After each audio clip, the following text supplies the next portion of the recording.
Hi friends, welcome to the accountancy class. Today in this module, we are going to learn about the important accounting concepts used in financial accounting. They are first one, accounting cost concept, second one, matching concept, and third one, conservatism concept. Now we are going to learn about the term accounting cost concept.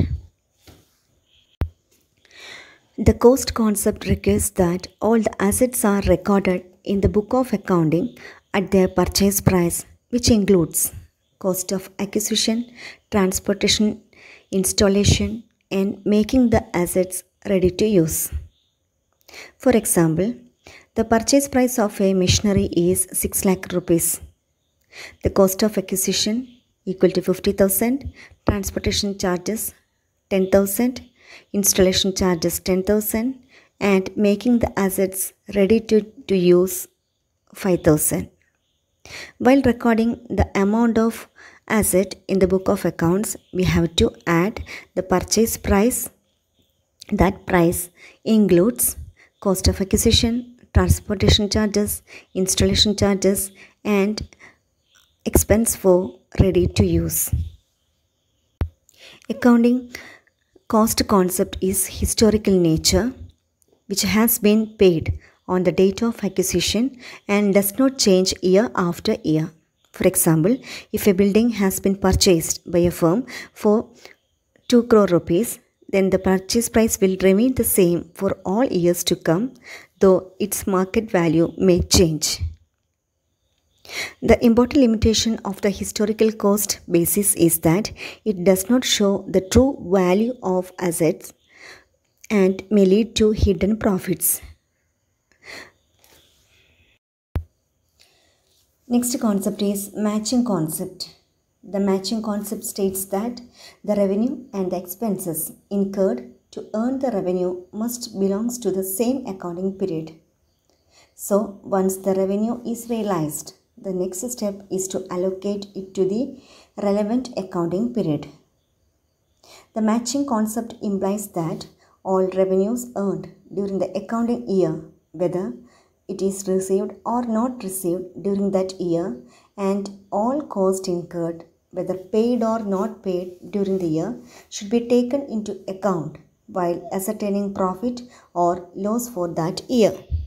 In this concept, revenue is recognized when a sale is complete or service is rendered rather when the cash is received.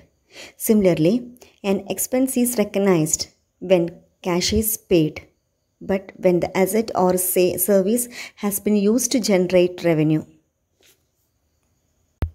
This concept implies that all the revenues earned during an accounting period, whether received during that year or not, and all the costs incurred, whether paid during the year or not, should be taken into account while ascertaining profit or loss for that year.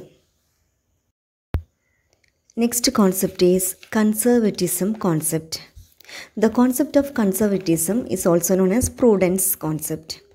It provides guidance for recording transactions in the book of accounts, and it is based on the policy of playing safe. The concept states that a conscious approach should be adopted in ascertaining income so that profit of the enterprise are not overstated. If the profits ascertained are more than the actual, for example, the actual profit calculated is 60,000, it may lead to distribution of dividend out of capital, which is not fair as it will lead to reduction in the capital of the enterprise. This concept requires that profit should not be recorded until realized, but all losses, even those which may have a remote possibility, are to be provided for in the books of accounts. This concept is based on the principle that anticipate no profit but provide for all possible losses. It provides guidance for recording transaction in the book of accounts. It is based on the policy of playing safe in regard to showing the profits. The main objective of this concept is to show minimum profit. Thank you.